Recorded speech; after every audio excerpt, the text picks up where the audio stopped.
పిండి బొమ్మవై ప్రతిభ చూపి బ్రహ్మాండ నాయకుడివైరావు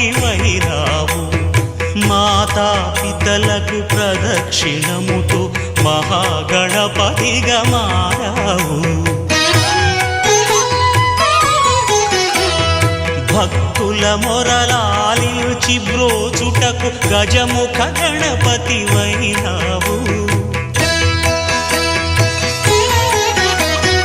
బ్రహ్మాండమునే బొజ్జలో దాచి లంబోదరుడవు అయినావు లాభము శుభము కీర్తిని పూర్వక లక్ష్మీ గణపతివైనావు వేద పురాణములఖిల శాస్త్రములు కళలు చాటును నీ వైభవం వక్రతుండమే